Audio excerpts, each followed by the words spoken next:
The first thing I fell in love with when I started reading A Thousand Splendid Suns were the quotes.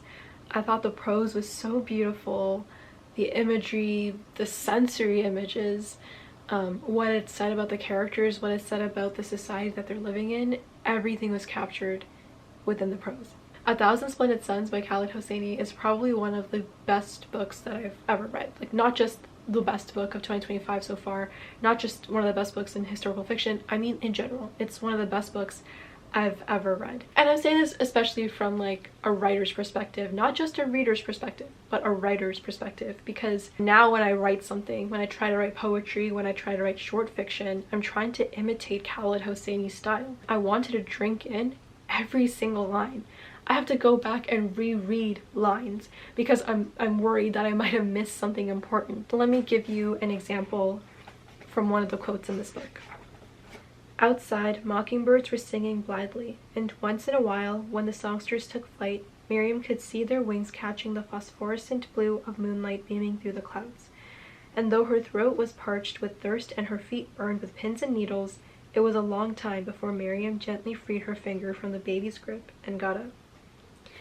Now, I don't want to spoil anything in this book, but basically what's happening right now is one of the main characters, Miriam, who has had a very, very, very distraught, unhappy life, is finally experiencing a semblance of happiness, semblance of peace. The author didn't have to spell it out for you. He didn't have to tell you this is what she's feeling. You can pick up on that just based how this paragraph is written.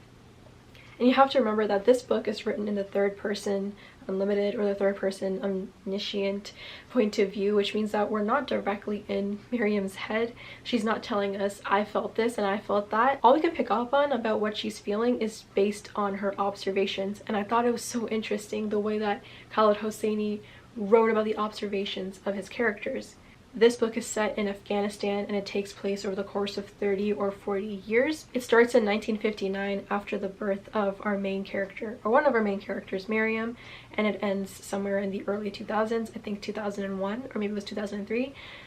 And it talks about the lives of these two characters under the multiple different governments and regimes that Afghanistan went through in the early 60s to the early 2000s. This includes the Soviet invasion and the wars that happened after that. This includes the Taliban's rule in the 1990s and the wars that happened during that time period, and then the American invasion later on. And so it covers a bunch of different wars, and especially it focuses on the lives of women, especially these two women, Miriam and Layla. Miriam is married to a man who is much older than her and who has very traditional, conservative, and honestly very psychopathic views towards women, towards his wife.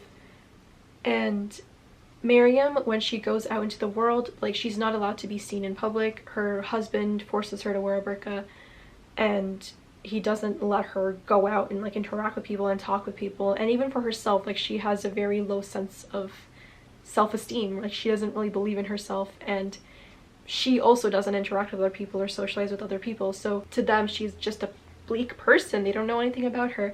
But for the reader, you're reading these observations and we're seeing it through her lens, and you just see how vivid she is, how vivid of a character she is, and her imagination and her creativity. For a character like Miriam to be able to observe mockingbirds being outside, the blue of their wings in the moonlight, like, it's written as if it's a painting. I think what makes this book really tragic is that, like, these inner worlds of these characters is something that only the readers really get to experience, but the outside world that these characters live in don't get to experience them in the same way. But just in this paragraph itself, I thought Khaled Hosseini's prose was just magnificent, because as I said before, this paragraph reads like a painting.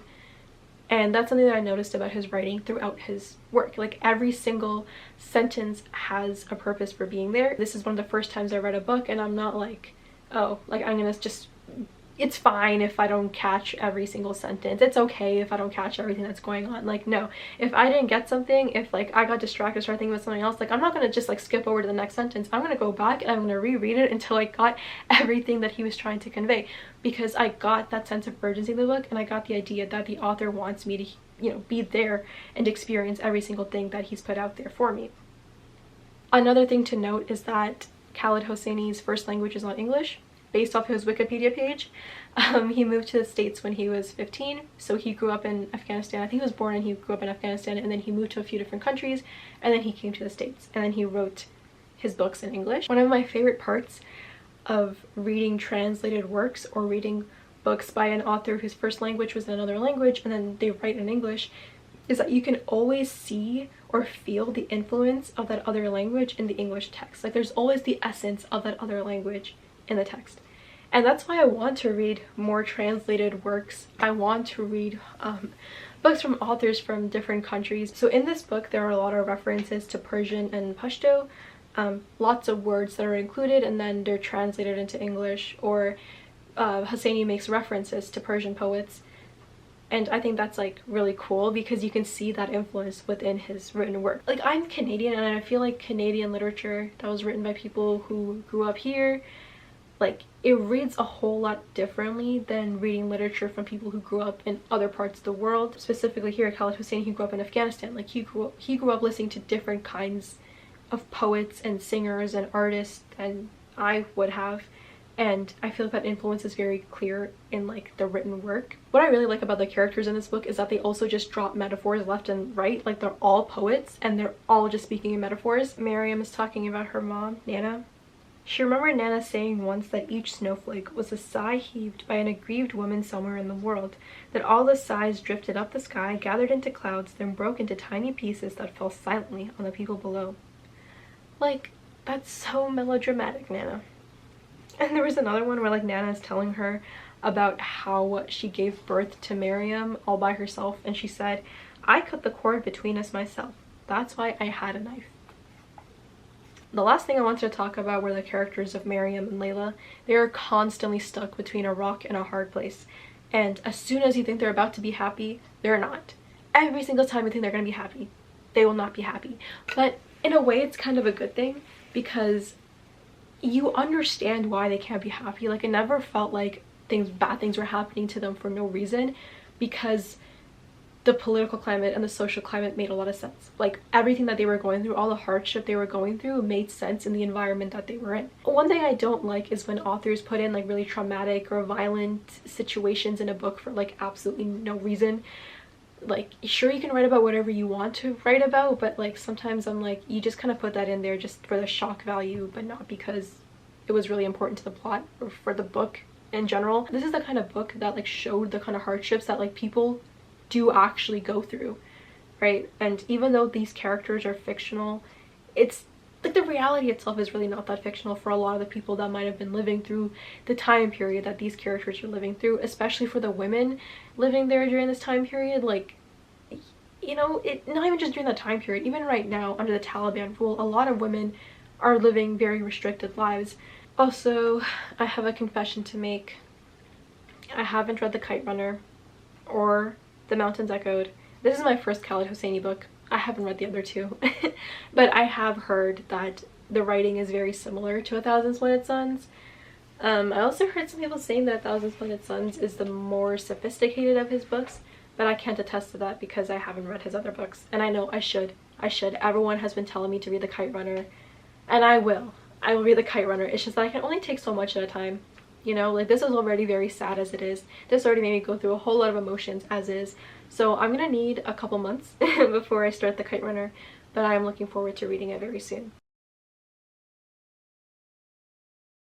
Tell her she is the Noor of my eyes and the Sultan of my heart. Will you do that for me? Layla was still shocked at how easily she'd come unhinged, but the truth was, part of her had liked it, had liked how it felt to scream at Miriam, to curse at her, to have a target to which to focus all her simmering anger, her grief. It's powerful and scary down there, but all we feel on the surface is a slight tremor. Only a slight tremor. I know you're still young, but I want you to understand and learn this now, he said. Marriage can wait, education cannot. You are a very, very bright girl. Truly you are. You can be anything you want, Layla. I know this about you, and I also know that when this war is over, Afghanistan is going to need you as much as its men, maybe even more. Because a society has no chance of success if its women are uneducated, Layla. No chance.